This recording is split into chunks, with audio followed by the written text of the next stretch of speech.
loko godhiambo makawuono. Magi weche manyien. Ni ikruok ne yiero jotelo madhi chung' e lo Kenya e od bura mar pinje Afrika ma ugwe kata EALA koro nie tielo mogik. Jogo mowal gi duond buche ma opogore ne odhi nyime gi sero ombulu kuom jood bura ka jatend Kenya men William Ruto bende no bago romo gi jood bura mag UDA. Chris Owino nigi ler mar wachni. E odiochieng' mogik mar sero ombulu e od bura, jogo man kod gombo mar bedo jood bura e od bura mar pinje mag Afrika ma ugwe EALA okaso Kampens magi. Riwruok mar Kenya Kwanza e bwo telo mar jatend piny Dr. William Ruto oromo kendo puodho nyinge 5. Nyinge mane UDA owalo ne gin seneta machon ma Mombasa Hassan Omar, jood bura machon mar kaunti ma Nandi Zipporah Kering, seneta machon Mogwel Falmada Amin, David Ole Sankok kod jagoro machon mar duond bura mar URP Fred Muteti. Kata kamano, jotelo mawuok e masawa mar Kenya ok mor kod list makamano e gino magiwacho ni obol gitenge. Kwa hakika wale wamechaguliwa wote 5 kutoka kwa Kenya Kwanza, hata hakuna moja wa milima.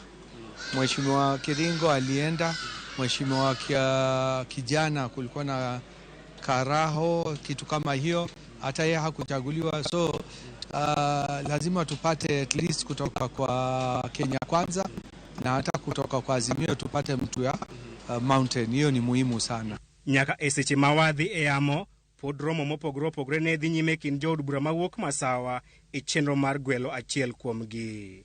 Kuna malalamishi hapa na pale ya kwamba watu wa Northeastern wamepata mtu wao, watu wa Rift Valley wako na mtu yao, watu wa Coast wako na mtu yao, lakini kukawa mambo watu wa Mlima wasema mtu wao alikuwa Bwana Karobia na pia hakuchaguliwa, na pia mbunge wa kutoka upande wa kule pwani ya Meru pia hakuchaguliwa, na ikawa sasa wanajadiliana kuone bila mambo kesho inaweza endelea. Romo mokwongo otimore e apisi mar jalup jatend piny Rigathi Gachagua mar chwalo ng'ur margi thuolo machuok bang' romo ma otelne kod jatend piny William Ruto e kar jot maduong' mar piny owacho. Kwa hivyo naweza sema kwa wakati huu majadiliano inaendelea, kwa sababu watu wa Mlima wanasema wao walichangia pakubwa sana katika serikali ambayo inaongoza, na kwa hivyo lazima wawe kwa mstari ya kwanza.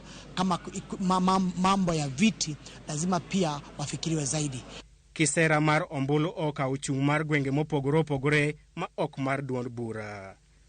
Jo od bura ma Kenya Kwanza kod Azimio la Umoja mawuok e gwenge makadho wadh nam chumbi oriwore kanyakla e tok Suleiman Shabal, Hassan Omar kod Fatuma Gedi. Piny Kenya nigi thuolo 9 e od bura mar EALA ka UDA dhi chwalo jo od bura 5 ka Azimio to dhi kawo jo od bura 4.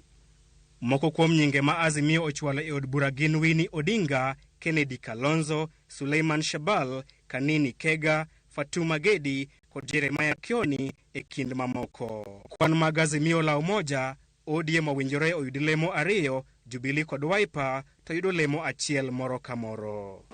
Wenge duto koro dhi ng'iyo od bura odiochieng' makiny e kinde ma jo od bura dhi goyo ombulu mar yiero jo od bura 9 madhi chung'ne piny Kenya e od bura mar pinje mag Afrika ma ugwe EALA. Mabiro kata doko ni jo od bura mag gwenge mag masawa mag duond bura mar UDA ok mor kod list mar EALA ma ogol kod duond bura no. Chris Owino, Ramogi TV, Parliament Building, Nairobi. Speaker